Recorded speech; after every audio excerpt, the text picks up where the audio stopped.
만약 문제가 있다면 구토를 자주 할 수 있는데요. 파열까지 이어진다면 쇼크, 사망에 이를 수 있는 매우 무서운 질환입니다. 파열된 상태에서 수술하면 사망률이 25% 정도로 매우 높습니다. 4마리 중 1마리는 사망한다는 얘기죠. 안녕하세요. 개 알려주는 남자 수의사 이세원입니다. 현생 20세 시대. 강아지들은 위장이 약해서 한 번씩 구토나 설사를 하게 됩니다. 집에서 가장 흔히 보는 것이 공복 구토죠. 이제 많은 보호자분들이 공복일 때 구토할 수 있다는 건 알고 계신데요. 그렇기 때문에 대수롭지 않게 넘어가기도 합니다. 구토의 형태나 색이 다양할 수 있는데 특히 노란색 구토는 잘 살펴봐야 합니다. 이 노란 토를 반복적으로 계속한다면 위험한 신호일 수 있습니다. 이 노란 공복토를 수의사들은 담즙성 구토 증후군이라 부릅니다. 오늘은 대수롭지 않게 넘어갔던 이 노란색 구토와 관련이 있는 담낭이라는 장기에 대해서 알려드리겠습니다. 최근 뉴스에서 곰 사육과 관련된 내용이 나왔는데요. 국내에는 아직 사육곰이 500여 마리가 있다고 합니다. 이 곰들이 사육되는 주된 이유는 바로 웅담인데요. 웅담은 곰의 담낭, 즉 곰의 쓸개입니다. 이 성분이 약으로 만들어진 것이 바로 우루사입니다. 예전에 광고 기억나세요? 간 때문이야, 간 때문이야. 이런 광고성으로 저도 기억하고 있는데요. 사실 우루사는 정확하게는 간에 대한 보조적인 역할이고 메인은 담즙 분비를 원활하게 하는 이담제입니다. 담낭 관리를 위해 사용하는 주요 약물입니다. 담낭은 한글로 쓸개라고 부릅니다. 담낭 안에 든 액체를 담즙이나 쓸개즙이라 부르고 있습니다. 오늘은 용어를 담낭으로 통일할게요. 담낭의 해부 구조에 대해 한번 살펴보겠습니다. 담낭은 사진에서처럼 어떤 장기에 둘러싸여 있는 걸 볼 수 있는데요. 강아지는 6개의 간엽이 있습니다.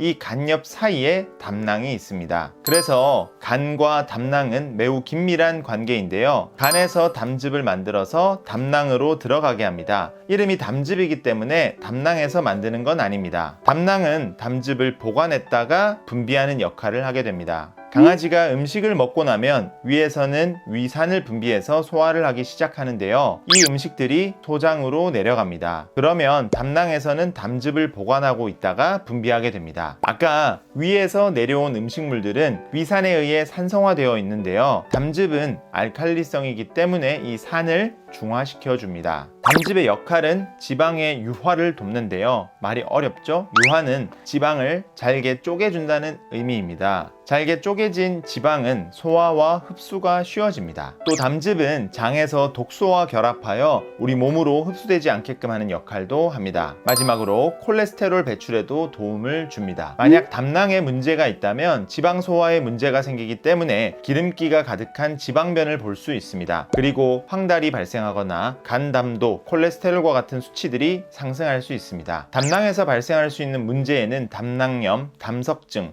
담낭 점액종 등 다양한 문제가 있는데요. 이러한 질환들로 인해 담즙이 배출되는 담도가 막히는 간 외성 담도 폐쇄가 발생하면 정말 큰 문제가 됩니다. 말이 어려운데 담낭 안에 있던 담즙이 분비되는 통로인 담관이 막히게 되면 배출이 원활하게 되지 않기 때문에 정말 위험한 상황에서는 담낭이 파열될 수도 있습니다. 오늘은 담낭 질환 중에서 담낭 점액종에 대해 자세히 알려드리겠습니다. 담낭 점액종은 영어로 gallbladder mucosil인데요. 이름에서처럼 뮤신이라고 하는 점액성 담즙이 담낭에 지속적으로 쌓이는 상황을 말합니다. 주된 원인이 몇 가지 있는데요. 우선 나이가 노령으로 갈수록 더 잘 발생하게 됩니다.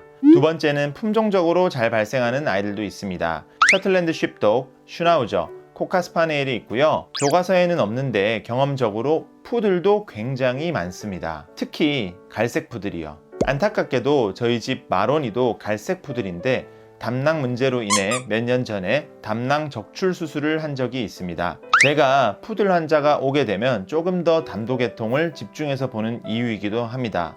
몸에 호르몬 문제가 있어도 담낭 점액종이 잘 생길 수 있는데요. 부신피질 기능 항진증, 갑상선 기능 저하증, 당뇨병이 있을 수 있고 그 외 고지혈증, 과거 스테로이드 장기 복용 이력, 고지방 식이 등을 자주 섭취한다면 위험할 수 있습니다. 그렇다면 담낭 점액종이 있다면 어떤 증상이 나타날까요? 증상이 특징적이지 않다는 게 가장 큰 문제입니다. 그냥 일반 다른 장염과 비슷해 보일 수 있는데요. 구토, 무기력, 설사, 복통, 고열 등이 나타날 수 있습니다. 여기서 특히 구토에 집중해 주세요. 실제 담즙은 색상이 황록색인데요. 보통 공복이 길어지게 되면 투명한 위액을 구토하거나 황록색의 담즙을 구토하기도 합니다. 만약 담낭에 이런 문제가 있다면 구토를 자주 할 수 있는데요. 그 외 담낭 점액종이 심해지면 황달 증상, 파열까지 이어진다면 쇼크, 사망에 이를 수 있는 매우 무서운 질환입니다. 담낭에 문제가 없다면 복부 초음파 상에서 깨끗하게 보입니다. 찌꺼기가 차기 시작하면 이것을 담낭 슬러지라고 부르는데요. 담낭 슬러지 단계에서는 무증상일 경우 보통은 약물 치료를 할 수 있습니다. 앞서 말씀드린 이담제와 같은 약물을 통해 담즙 배출을 원활하게 해줘서 찌꺼기를 제거해보는 과정입니다. 담낭 슬러지가 결석화되거나 점액종화될 수 있는데요. 담낭 점액종 치료에도 여러 의견이 있지만 보통 수술을 권장드립니다. 왜냐하면 담낭 슬러지와 달리 점액종은 약물을 통해 근원적으로 개선시키기 매우 어려운 상태이기 때문입니다. 결국은 시간의 문제인데 상태가 더 악화되어 파열될 위험성이 있습니다. 만약 수술을 하지 않는다면 짧게는 4주 간격으로 매번 초음파 검사를 하면서 볼 수 있는데요. 문제는 이 재진 기간 중 담낭이 파열될 수 있는 가능성을 담보로 하는 것이죠. 담낭이 파열됐을 때 수술하면 안 되냐고요? 보통 담낭이 파열된 상태에서 수술하면